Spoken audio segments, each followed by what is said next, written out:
दोस्तों, आप सभी लोगों का बहुत-बहुत स्वागत है हमारे इस यूट्यूब चैनल पे।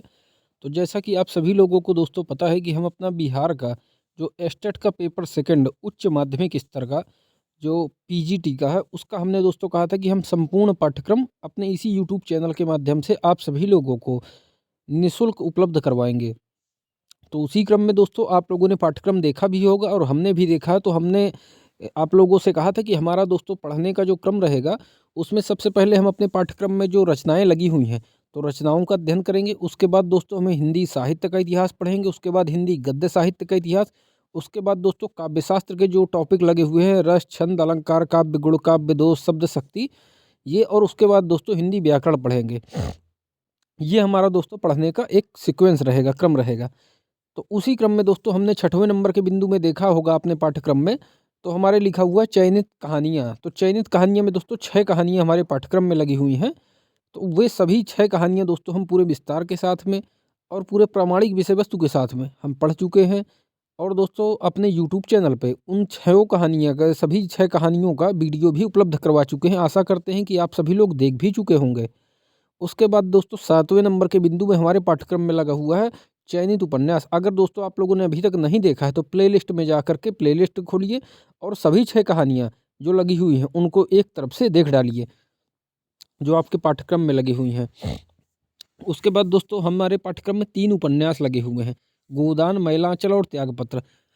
तो दोस्तों सबसे पहले हमने गोदान उपन्यास का अध्ययन करना शुरू किया था। तो आप सभी लोगों को पता है कि गोदान उपन्यास दोस्तों 36 भागों में है। तो हमने दोस्तों 27 भाग गोदान उपन्यास के 27 भागों का अध्ययन कर लिया है पूरे विस्तार के साथ में और वीडियो भी उपलब्ध करवा दिया है आप सभी लोगों को। आशा करते हैं कि आप सभी लोग देख भी चुके होंगे। अगर नहीं देखा है तो सबसे पहले दोस्तों जाके प्लेलिस्ट में जाइए आप सभी लोग और गोदान उपन्यास के 27 भागों का वीडियो देखिए। उसके बाद दोस्तों 28वें भाग में अध्ययन करने को आइए।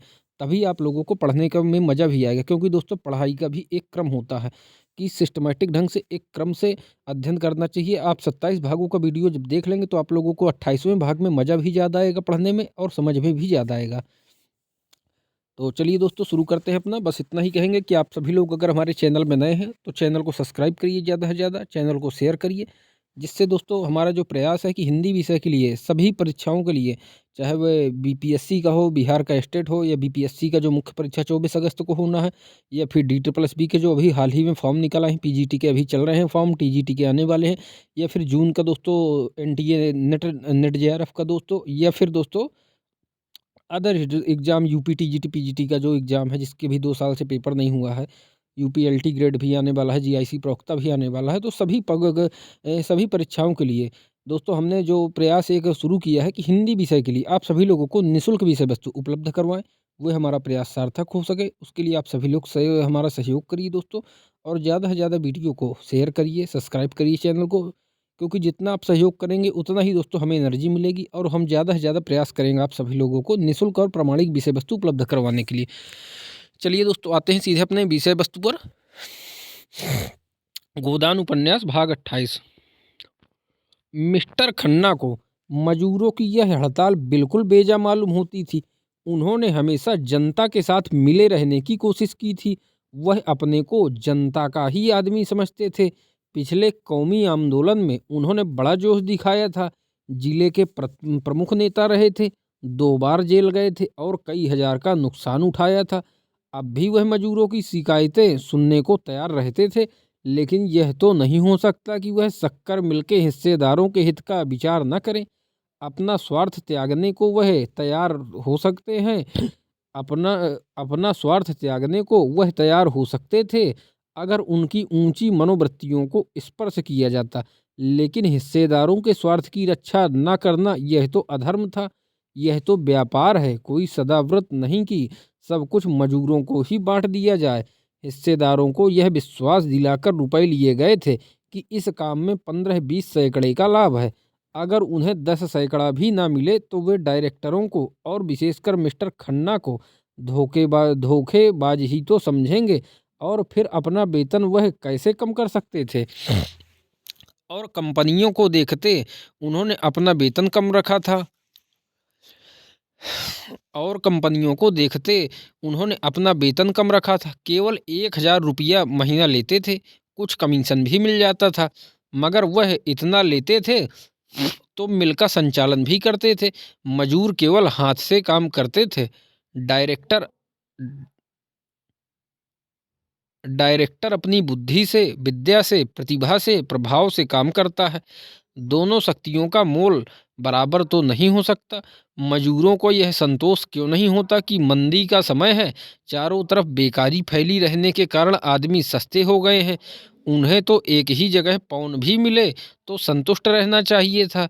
और सच पूछो तो वे संतुष्ट हैं, उनका कोई कसूर नहीं। वे तो मूर्ख हैं, बछिया के ताऊ। शरारत तो ओमकार नाथ और मिर्जा खुर्शीद की है। यही लोग उन बेचारों को कठपुतली की तरह नचा रहे हैं। केवल थोड़े से पैसे और यश के लोभ में पड़कर यह नहीं सोचते कि उनकी दिल्लगी से कितने घर तबाह हो जाएंगे। ओमकार नाथ का पत्र नहीं चलता तो बेचारे खन्ना क्या करें।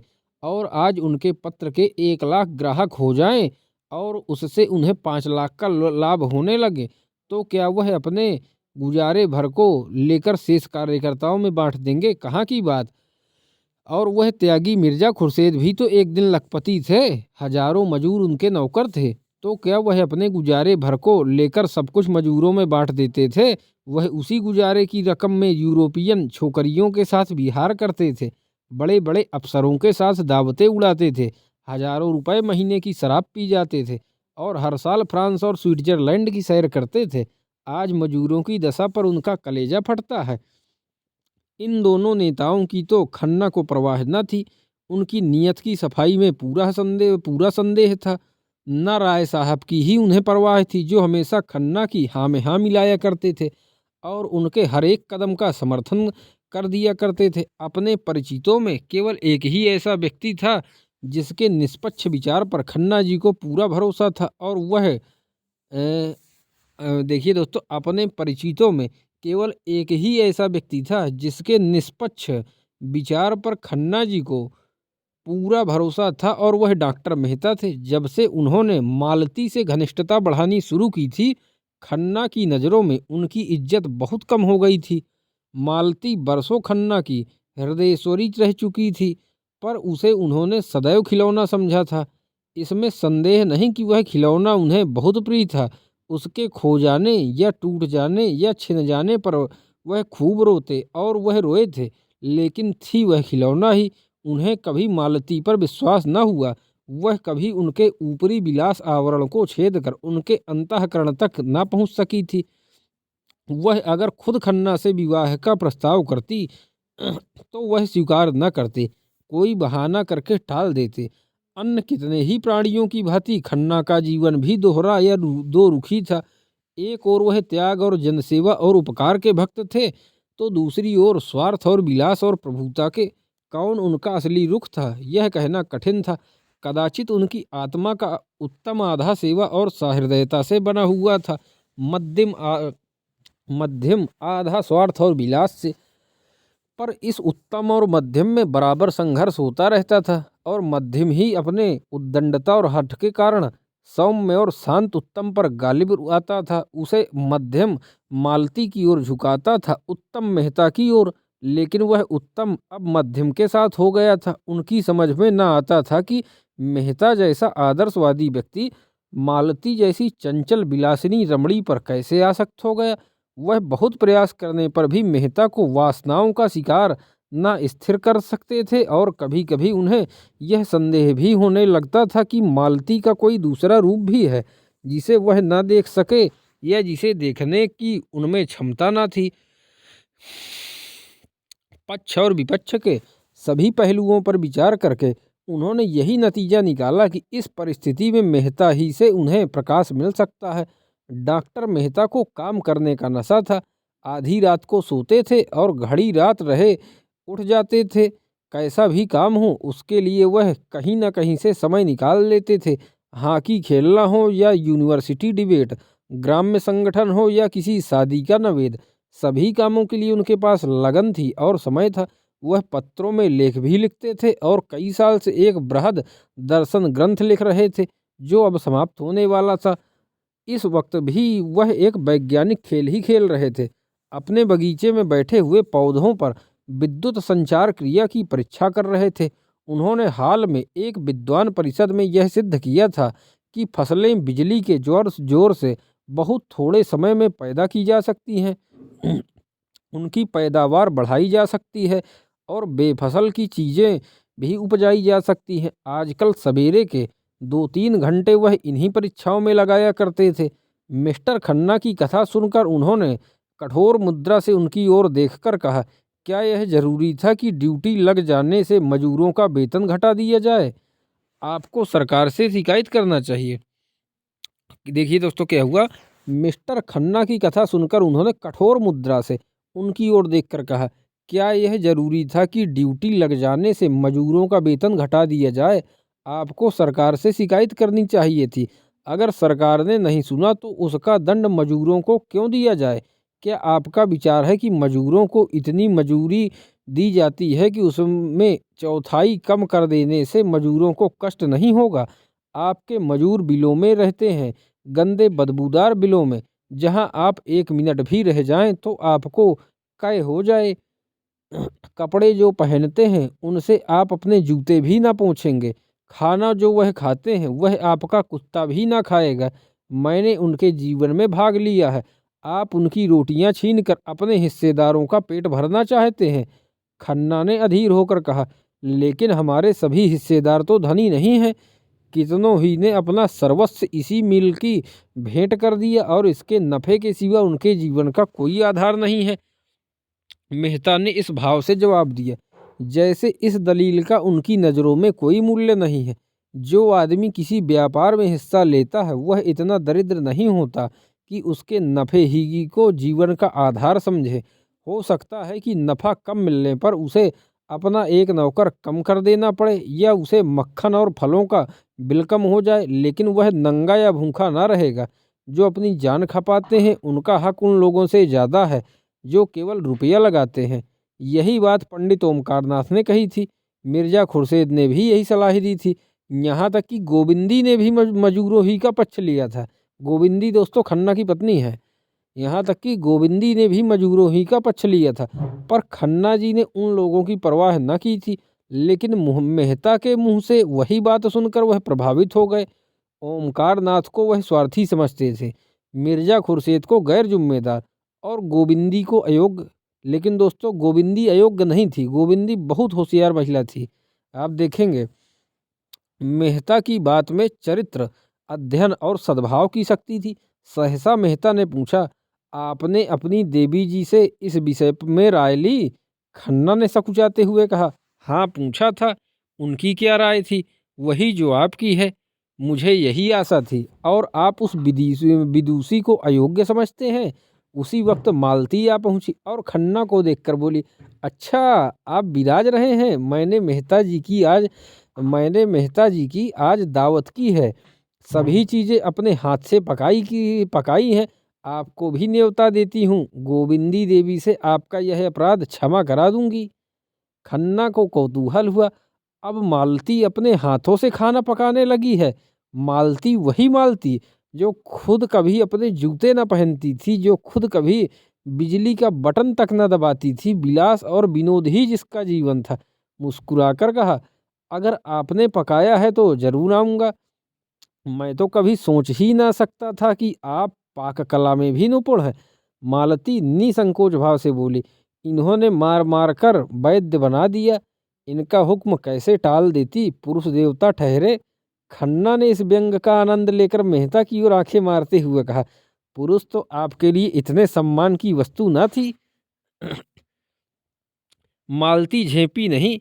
इस संकेत का आशय समझकर जोश भरे स्वर में बोली, लेकिन अब हो गई हूँ, इसलिए कि मैंने पुरुष का जो रूप अपने परिचितों की परिधि में देखा था उससे यह कहीं सुंदर है। पुरुष इतना सुंदर, इतना कोमल हृदय। मेहता ने मालती की ओर दीन भाव से देखा और बोले, नहीं मालती, मुझ पर दया करो, नहीं मैं यहाँ से भाग जाऊँगा। इन दिनों जो कोई मालती से मिलता वह उससे मेहता की तारीफों के पुल बांध देती। जैसे कोई नवदीक्षित अपने नए विश्वासों का ढिंढोरा पीटता फिरे। सुरुचि का ध्यान भी उसे ना रहता और बेचारे मेहता दिल में कटकर रह जाते थे। वह कड़ी और कड़वी आलोचना तो बड़े शौक से सुनते थे, लेकिन अपनी तारीफ सुनकर जैसे बेवकूफ़ बन जाते थे। मुंह जरा सा निकल आता था जैसे कोई फब्ती कसी गई हो। और मालती उन औरतों में न थी जो भीतर रह सके, वह बाहर ही रह सकती थी, पहले भी और अब भी, व्यवहार में भी, विचार में भी। मन में कुछ रखना वह ना जानती थी। जैसे एक अच्छी साड़ी पाकर वह उसे पहनने के लिए अधीर हो जाती थी, उसी तरह मन में कोई सुंदर भाव आए तो वह उसे प्रकट किए बिना चैन न पाती थी। मालती ने और समीप आकर उनकी पीठ पर हाथ रखकर मानो उनकी रक्षा करते हुए कहा, अच्छा भागो नहीं, अब कुछ ना कहूँगी। मालूम होता है तुम्हें अपने निंदा ज़्यादा पसंद है, तो निंदा ही सुनो। खन्ना जी, यह महाशय मुझ पर अपने प्रेम का जाल। शक्कर मिल की चिमनी यहाँ से साफ नजर आती थी। खन्ना ने उसकी तरफ देखा। वह चिमनी खन्ना के कीर्ति स्तंभ की भांति आकाश में सिर उठाए खड़ी थी। खन्ना की आंखों में अभिमान चमक उठा।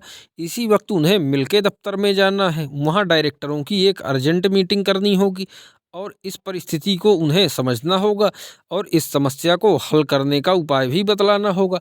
मगर चिमनी के पास यह धुआं कहाँ से उठ रहा है? देखते देखते सारा आकाश बैलून की भांति धुएं से भर गया। सबों ने सशंक होकर उधर देखा, कहीं आग तो नहीं लग गई? आग ही मालूम होती है। सहसा सामने सड़क पर हजारों आदमी मिल की तरफ दौड़े जाते नजर आए।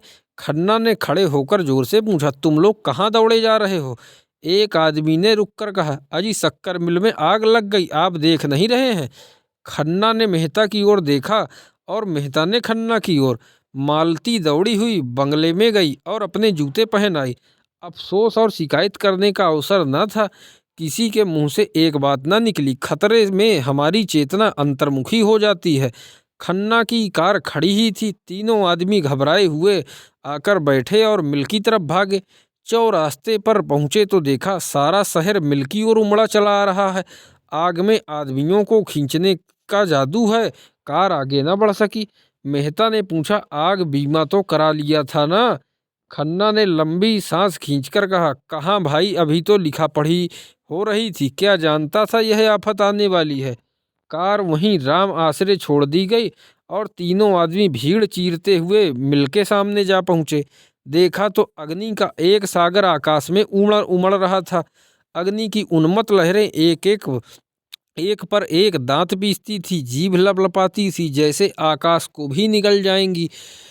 उस अग्नि समुद्र के नीचे ऐसा धुआं छाया था मानो सावन की घटा कालिख में नहाकर नीचे उतर आई हो। उसके ऊपर जैसे आग का थरथराता हुआ उबलता हुआ हिमाचल खड़ा था। हाथे में लाखों आदमियों की भीड़ थी, पुलिस भी थी, फायर ब्रिगेड भी, सेवा समितियों के सेवक भी, पर सबके सब आग की भीषणता से मानो शिथिल हो गए थे। फायर ब्रिगेड के छींटे उस अग्नि सफर में जाकर जैसे बुझ जाते थे। ईंटें जल रही थी, लोहे के गार्डर जल रहे थे और पिघली हुई शक्कर के परनाले चारों तरफ बह रहे थे। और तो और जमीन से भी ज्वाला निकल रही थी। दूर से तो मेहता और खन्ना को यह आश्चर्य हो रहा था कि इतने आदमी खड़े तमाशा क्यों देख रहे हैं, आग बुझाने में मदद क्यों नहीं करते। मगर अब उन्हें भी ज्ञात हुआ कि तमाशा देखने के सिवा और कुछ करना अपने बस में नहीं है।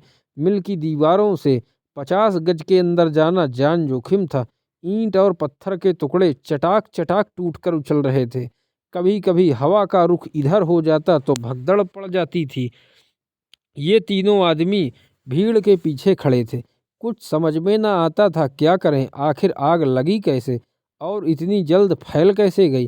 क्या पहले किसी ने देखा ही नहीं या देखकर भी बुझाने का प्रयास न किया? इस तरह के प्रश्न सभी के मन में उठ रहे थे। मगर वहाँ पूछें किससे? मिल के कर्मचारी होंगे तो जरूर, लेकिन उस भीड़ में उनका पता मिलना कठिन था। सहसा हवा का इतना तेज झोंका आया कि आग की लपटें नीची होकर इधर लपकी जैसे समुद्र में ज्वार आ गया हो।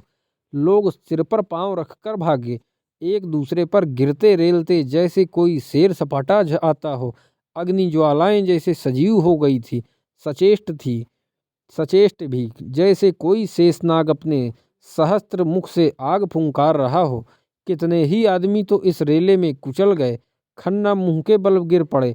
मालती को मेहता जी दोनों हाथ से मालती को मेहता जी दोनों हाथ से पकड़े हुए थे, नहीं जरूर कुचल गई होती। तीनों आदमी हाथे की दीवार के पास एक इमली के पेड़ के नीचे आकर रुके।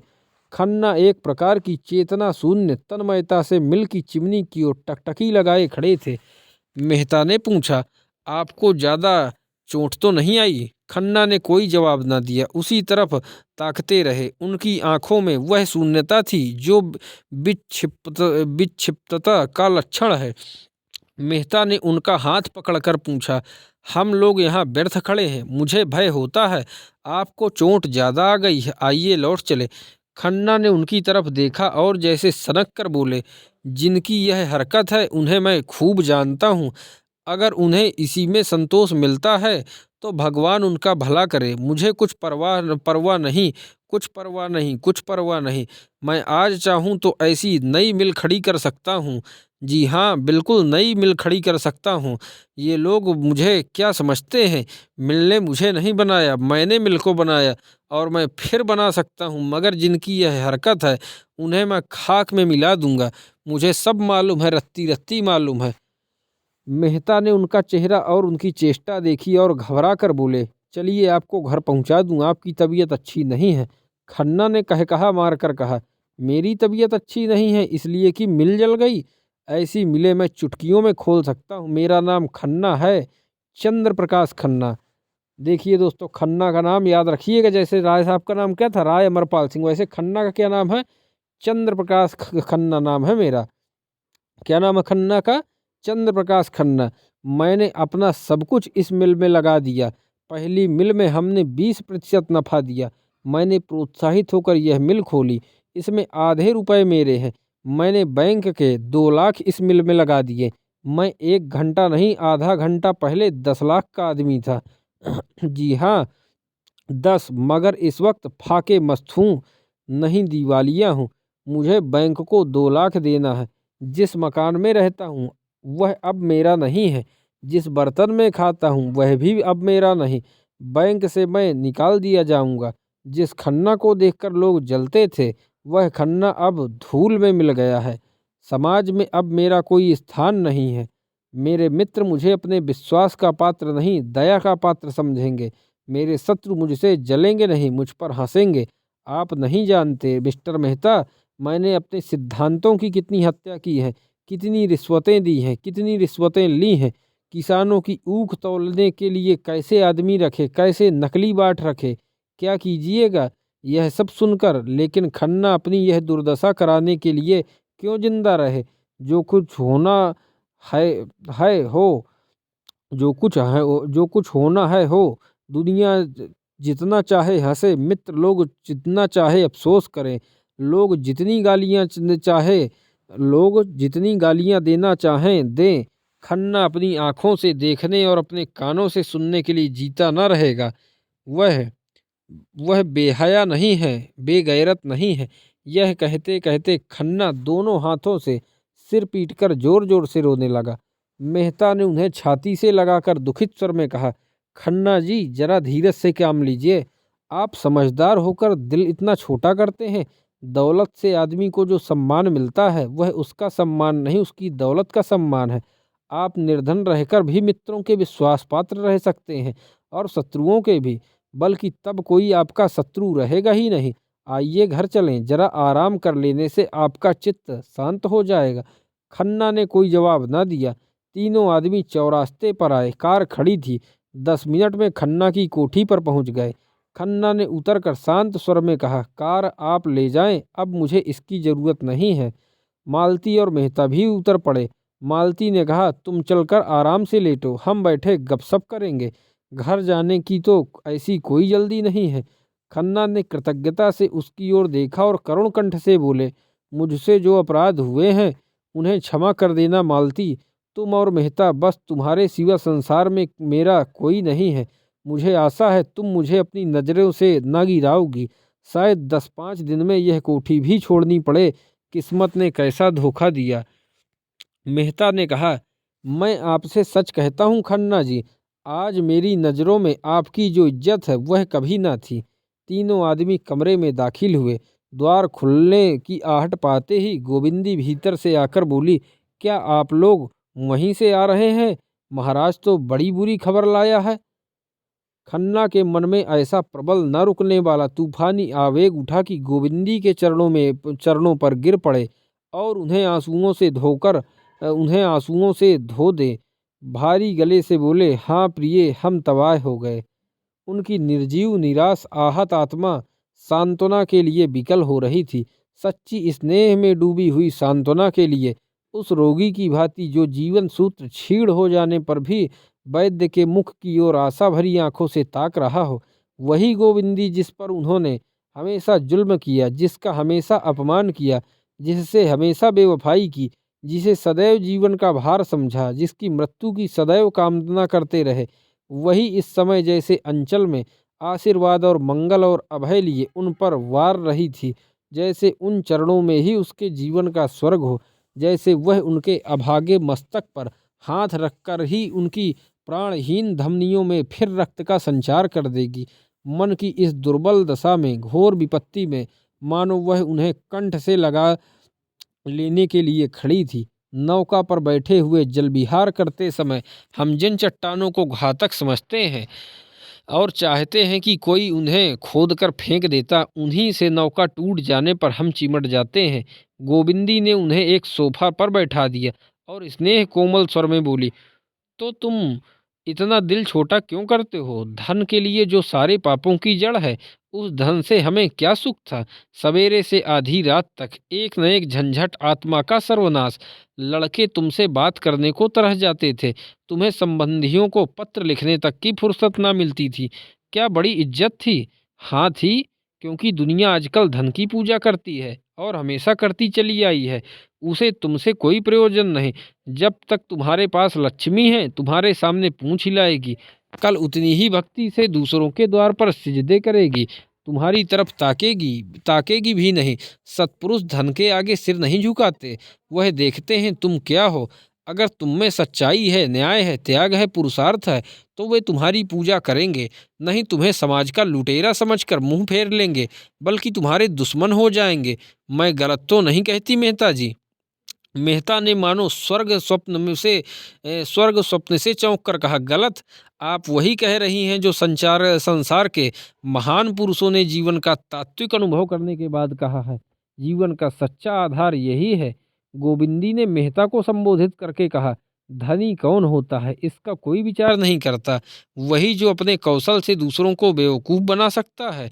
खन्ना ने बात काट कर कहा, नहीं गोविंदी, धन कमाने के लिए अपने में संस्कार चाहिए। केवल कौशल से धन नहीं मिलता, इसके लिए भी त्याग और तपस्या करनी पड़ती है। शायद इतनी साधना में ईश्वर भी मिल जाए। हमारी सारी आत्मिक और बौद्धिक और शारीरिक शक्तियों के सामंजस्य का नाम धन है। गोविंदी ने विपक्षी न बनकर मध्यस्थ भाव से कहा, मैं मानती हूँ धन के लिए थोड़ी तपस्या नहीं करनी पड़ती, लेकिन फिर भी हमने उसे जीवन में जितने महत्व की वस्तु समझ रखा है, उतना महत्व उसमें नहीं है। मैं तो खुश हूँ कि तुम्हारे सिर से यह बोझ टला। अब तुम्हारे लड़के आदमी होंगे, स्वार्थ और अभिमान के पुतले नहीं। जीवन का सुख दूसरों को सुखी करने में है, उनको लूटने में नहीं। बुरा ना मानना, अब तक तुम्हारे जीवन का अर्थ था आत्मसेवा, भोग और विलास। दैव ने तुम्हें उस साधन से वंचित करके तुम्हारे ज़्यादा ऊंचे और पवित्र जीवन का रास्ता खोल दिया है। यह सिद्धि प्राप्त करने में अगर कुछ कष्ट भी हो तो उसका स्वागत करो। तुम इसे विपत्ति समझते ही क्यों हो? क्यों नहीं समझते तुम्हें अन्याय से लड़ने का अवसर मिला है? मेरे विचार में तो पीड़क होने से पीड़ित होना कहीं श्रेष्ठ है। धन खोकर अगर हम अपने आत्मा को पा सकें तो यह कोई महंगा सौदा नहीं है। न्याय के सैनिक बनकर लड़ने में जो गौरव, जो उल्लास है, क्या उसे इतनी जल्द भूल गए? गोविंदी के पीले सूखे मुख पर तेज की ऐसी चमक थी, मानो उसमें कोई विलक्षण शक्ति आ गई हो, मानो उसकी सारी मूक साधना प्रगल्भ हो उठी हो। मेहता उसकी ओर भक्तिपूर्ण नेत्रों से ताक रहे थे। खन्ना सिर झुकाए इसे दैवी प्रेरणा समझने की चेष्टा कर रहे थे और मालती मन में लज्जित थी। गोविंदी के विचार इतने ऊंचे, उसका हृदय इतना विशाल और उसका जीवन इतना ही उज्जवल है। तो ये दोस्तों था गोदान उपन्यास का हमने जो 28वां भाग पढ़ा। फिर अगले वीडियो में देखते हैं दोस्तों इसके आगे के भाग। तब तक आप लोग दोस्तों बने रहिए हमारे चैनल पे, वीडियो देखते रहिए। प्लेलिस्ट में जा कर के गोदान उपन्यास के पूरी प्लेलिस्ट 28 भागों के देखिए। उसके बाद चयनित कहानियाँ, सभी 6 कहानियाँ लगी हुई हैं, तो प्लेलिस्ट में देखिए। और वीडियोज़ के सेक्शन में सभी वीडियो पड़े हुए हैं, तो उनको विस्तार से पढ़िए और ज़्यादा से ज़्यादा मित्रों तक अपने पहुँचाइए, शेयर करिए, चैनल को सब्सक्राइब करिए। फिर मिलते हैं किसी अगले वीडियो में, तब तक के लिए धन्यवाद दोस्तों।